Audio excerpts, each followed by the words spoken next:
नमस्ते दोस्तों, thanks Bharat YouTube channel पर मैं राहुल आपका स्वागत करता हूं। 21वीं सदी है, प्रोस्टिट्यूशन का चरित्रहीनता का जमाना है और वेश्याओं का ही राज है आज इस संसार में। चरित्रहीनता, दुराचार, व्यभिचार, अनाचार, भोग विलास की चीजें सब बढ़ रहा है और इन सब के कारण 6-6 महीनों की बच्चियों के साथ, एक 5-5 साल की बच्चियों के साथ बलात्कार की घटनाएं तेजी से बढ़ रही हैं। हम एक ऐसे समाज में रह रहे हैं, इस समाज के अनुसार ही हमारी मानसिकता बन जाती है। इस समाज को देखकर ही हम प्रश्न पूछते हैं किसी से। सब चीजों का तुलनात्मक अध्ययन अपने समाज को लेकर, 21वीं सदी को लेकर हम करने लग जाते हैं। एक चरित्रहीन समाज का तुलना, उसका आकलन हम एक चरित्रवान समाज से कैसे कर सकते हैं? लेकिन नहीं, हम करते हैं। हमारा प्रश्न पूछने का तरीका बदल जाता है, हमारा देखने का दृष्टिकोण भी बदल जाता है और इसीलिए कुछ प्रश्न आज 21वीं सदी में रहने वाले लोग, इस समाज में रह करके यही सब देखने वाले लोग ऊट पटांग प्रश्न पूछते रहते हैं। आज जो प्रश्न पूछा जाता है वो क्या है कि श्री राम जी ने अग्नि परीक्षा माता सीता की क्यों ली? ये प्रश्न है। तो इस प्रश्न का उत्तर मैं देने से पहले आपको एक बात पूछना चाहता हूं कि आज से 500, 700 साल, 1000 साल पहले जो महिलाएं अपने मान सम्मान की, इज्जत की, अपने चरित्र की रक्षा करने के लिए आग में भस्म हो जाती थी, मुस्लिमों के हाथ ना लगे वो इसीलिए, क्या वो गलत थी? नहीं, वो समाज चरित्रवान समाज था। आज वो चीज गलत हो सकती है क्योंकि आज समाज चरित्रवान नहीं है, आज समाज चरित्रहीन हो गया है। तो आज के लोगों को वो गलत लगती है। जो चरित्रहीन लोग हैं, जो ऐसे माहौल में रहते हैं, उनके लिए सनी लियोनी, उसका पति और ये पोर्न और ये सब कुछ जो ठीक है, जिनके लिए prostitution is not a big matter, big issue, ऐसे जो लोग हैं उनके लिए वो गलत हो सकता है। लेकिन वहां पर जब आप उस समाज को देखें तो वो चरित्रवान समाज था, सबके सब चरित्रवान थे। वहां पर कोई गलत दिशा में आगे बढ़ता था जैसा कि आज सब कर रहे हैं, तो उस व्यक्ति को बहुत ज्यादा घटिया किस्म का माना जाता था, समाज से अलग कर दिया जाता था। तो उस समय का जब आप देखते हैं तो वहां पर सब चरित्रवान होते थे, कुछ एक गिने चुने लोगों को छोड़कर। इसीलिए आज चरित्रहीन लोगों को वो गलत लगते हैं। तो ऐसे ही आप जब रामायण काल में चले जाते हैं तो वहां पर चरित्रवान सभी होते थे। यहां तक कि रावण की भी बात करें तो माता सीता के साथ उन्होंने कोई जोर जबरदस्ती नहीं की थी। ये एक राक्षस जो दुष्ट प्रवृत्ति का व्यक्ति है, उस व्यक्ति का चरित्र यहां पर दिख रहा आपको, गलत था। उसने केवल माता सीता का अपहरण किया, ये दुनिया की सबसे बड़ी घटना, सबसे घटिया कर्म उस समय पर हो गया था। और आज ये कोई बड़ी बात नहीं है, तो बहुत छोटी सामान्य चीज है ये। तो ये यहां पर डिफरेंस है, ये आप समझ लीजिए कि आपका जो ये प्रश्न उठता है ना, ये प्रश्न ही एक गलत मानसिकता के व्यवहार के कारण और एक घटिया किस्म के समाज में रहने के कारण आपके मन में आया है। इसीलिए प्रश्न ही आपका कहीं ना कहीं हमारी नीचता का या कहीं ना कहीं चरित्रहीनता का दोष दिखाता है। यहां पर फिर भी इस प्रश्न का उत्तर हम देते हैं आगे चलकर। श्री राम जी के समय पर जब अग्नि परीक्षा हुई, युद्ध समाप्त हुआ, माता सीता श्री राम जी के पास आई और माता सीता के सामने श्री राम जी ने कहा कि हे विदेही, श्लोक यहां पर आते हैं, इस प्रकार से या लोग शंका करेंगे, आपको अग्नि परीक्षा देनी चाहिए, जो भी वहां पर युद्ध कांड में ये सब आता है। 116, 17, 18वां सर्ग है, मेरे पास रामायण है। तो ये सब बात हुई तो माता सीता ने श्री राम जी को कुछ कटु वचन बोले और वो अग्नि में प्रवेश करने के लिए उद्यत हो गई। उद्यत हो गई मतलब अग्नि प्रवेश किया नहीं था, प्रवेश करने के लिए वो चल पड़ी थी।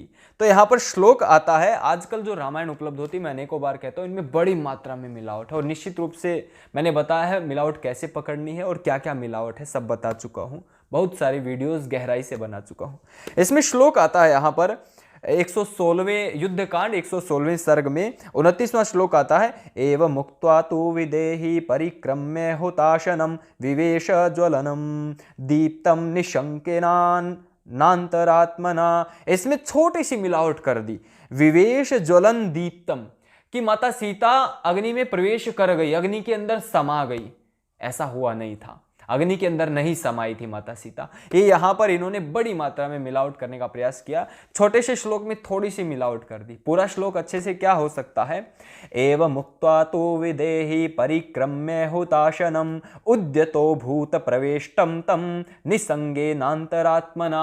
अर्थात माता सीता अग्नि में प्रवेश करने के लिए उद्यत हुई कि अब मुझे प्रवेश करना चाहिए, वो आगे बढ़ती है। तब फिर अगला श्लोक क्या आता है, जैसे ही वो आगे बढ़ती है तो जनः स सुमहास्त्रसतो बालवृद्ध समाकुलः ददर्श मैथिलीं तत्र प्रविशन्तीं हुताशनम। अर्थात जितने भी बाल वृद्ध बूढ़े जितने भी वहां उपस्थित थे सबके सब चौंक गए कि माता सीता अग्नि की ओर प्रविष्ट कर रही है, सबके सब भयभीत हो गए। ये दोनों एक दूसरे से जुड़े हुए हैं, इससे पता चलता है कि यहां पर कोई मिलावट नहीं है। कोई भी घटना इतिहास की, वो तीन चीजें उसमें ध्यान रखना आपको, पूर्वापर संबंध हो, घटना एक दूसरे से जुड़ी हुई हो, बीच में यहां तहां की बातें ना आए, बिल्कुल एक दूसरे के साथ जुड़ी होनी चाहिए घटनाएं। और दूसरी बात, उनमें कोई भी प्रकरण विरुद्ध बात नहीं होनी चाहिए। प्रकरण चल रहा है, कोई लेखक आपको सिखा रहा है भोजन कैसे करना है और बीच में एक बात आ गई कि बच्चा कैसे पैदा करना है, तो प्रकरण के विरुद्ध बात नहीं होनी चाहिए। यहां पर ये दोनों श्लोक एक दूसरे से जुड़ रहे हैं। इसके बाद जो तीसरा श्लोक जुड़ता है, वो श्लोक जुड़ता है कि सीता माता जैसे ही आग में कूदने के लिए तैयार होती है तो श्री राम जी माता सीता को रोक लेते हैं। आगे यही हो सकता था इसके आगे, क्योंकि माता सीता जैसे ही जा रही थी तो कोई रोकेगा, तो श्री राम जी माता सीता को रोक लेते हैं। ये तीनों के तीनों श्लोक जुड़ जाते हैं। लेकिन रामायण में ऐसा यहां पर नहीं हो रहा। यहां पर बीच में 50 श्लोक सारे के सारे प्रकरण के विरुद्ध हैं। उसमें इधर उधर की कहानियां, गुड्डे गुड्डियों की, उसने रोका, उसने श्री राम जी को ये कहा, अरे तो पवित्र है माता सीता, अग्नि देवता प्रकट हुए, ये जितने लगभग 50 श्लोक के अंदर अंदर यहां आते हैं वो प्रकरण से विरुद्ध हैं। जो बात चल रही है उससे विरुद्ध हैं वो 50 के 50। वो सारे आप निकालेंगे तो 51वां श्लोक आता है जो प्रकरण से जुड़ जाता है कि श्री राम जी ने माता सीता को रोक लिया। और फिर श्री राम जी क्या कहते हैं, फिर अगला श्लोक उससे जुड़ जाता है, अवश्यम त्रिषु लोकेषु न सीता पापमहरते दीर्घकालोषिता हियम रावणान्तःपुरे शुभा। अर्थात निश्चय ही माता सीता तीनों लोकों में शुद्ध हैं, पवित्र हैं, ये श्री राम जी कहते हैं, मैं ये जानता हूं। फिर आगे भी वो कहते हैं, बालिशः खलु कामात्मा रामो दशरथात्मजः इति वक्ष्यन्ति मां संतो जानकीमं विशोध्य ही।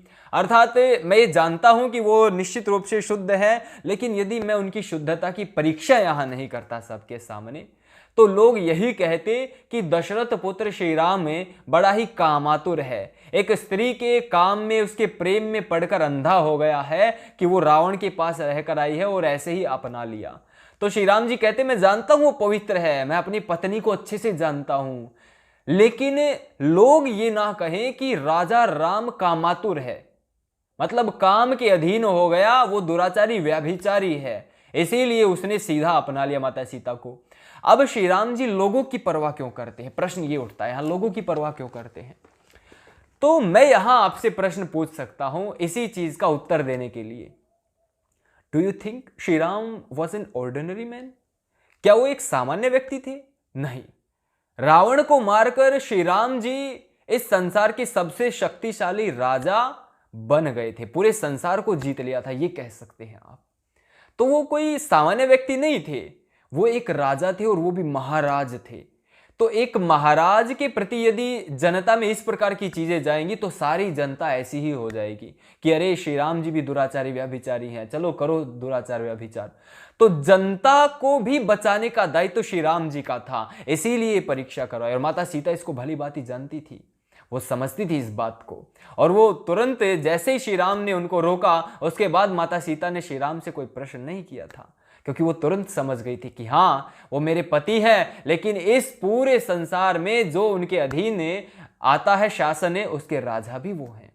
इसीलिए श्री राम जी ने उनकी अग्नि परीक्षा करवाई ताकि शासन प्रशासन में जितने भी लोग हैं वो जैसे चरित्रवान पहले थे वैसे ही अब रहे, क्योंकि माता सीता भी चरित्रवान थी और चरित्रवान है और चरित्रवान ही रहेंगी। वो राजा की पत्नी थी तो पूरी प्रजा की रानी भी थी। तो यहां पर एक तीर से दो शिकार श्री राम जी ने किए। वो कोई सामान्य व्यक्ति नहीं थे, वो राजा थे, उनको प्रजा की भी सोचनी थी। इसीलिए उन्होंने यहां पर कहा कि प्रजा ये ना कहे कि मैं कामातुर था, इसीलिए परीक्षा करवानी अत्यंत आवश्यक थी, नितांत जरूरी थी। तो वहां पर समाज पूरा चरित्रवान था। हम कंपैरिजन करते हैं आज के समाज का और उस समय के समाज का, कोई बराबरी ही नहीं है। यहां सारे के सारे वैश्या हैं, जितना वैश्यावृत्ति के अड्डे चल रहे हैं यहां पर, बहुत सारे लोग, कुछ बहुत कम मात्रा में अच्छे लोग रह गए हैं जिनके लिए मान सम्मान चरित्र बहुत बड़ी चीज है आज भी, लेकिन मैक्सिमम तो ऐसे ही है ना। आज तो यदि किसी स्त्री के साथ ऐसा कुछ होता तो समाज में ऐसी बहुत सारी स्त्रियां मिल जाएंगी, सब नहीं है, बहुत सारी अच्छी अच्छी मातृशक्ति यहाँ पर उपस्थित है जिनसे प्रेरणा लेकर हम सब आगे बढ़ रहे हैं। लेकिन आजकल यदि ऐसा कुछ हो जाए तो बहुत सारी स्त्रियां मजबूरी वश, एक ऐसा माहौल बन गया है, प्रोस्टिट्यूशन के धंधे में चली जाती हैं। लेकिन पहले एक जमाना था कि स्त्रियां आग में भस्म होना पसंद करती थी, बजाय कि किसी दुष्ट के हाथ लगने या अपने चरित्र का यहां हरण होने की आशंका होती थी। माता सीता के साथ ऐसा कुछ नहीं हुआ था, ये सब जानते हैं, आपने रामायण थोड़ी भी पढ़ी है तो। ये पूरा प्रकरण था, आप समझ गए होंगे कि अग्नि परीक्षा के पीछे कारण क्या था मूल। तो श्री राम जी ने ही समझा दिया था, लेकिन मैंने आपको वर्तमान समय के साथ जोड़कर इस पूरे घटनाक्रम को समझाने का प्रयत्न किया है। I hope you understand, you got your answer. आपको वीडियो अच्छी लगी हो तो थैंक्स भारत यूट्यूब चैनल, आपका अपना यूट्यूब चैनल है, इसे सब्सक्राइब करें, साथ में बेल नोटिफिकेशन का जो आइकन है उसको प्रेस जरूर कर ले, ताकि हमारे आने वाली सभी वीडियोस के नोटिफिकेशन आपको मिलती रहे। कमेंट बॉक्स में कमेंट जरूर डालें, वीडियो को लाइक जरूर करें। धन्यवाद। जय श्री राम। नमस्ते जी।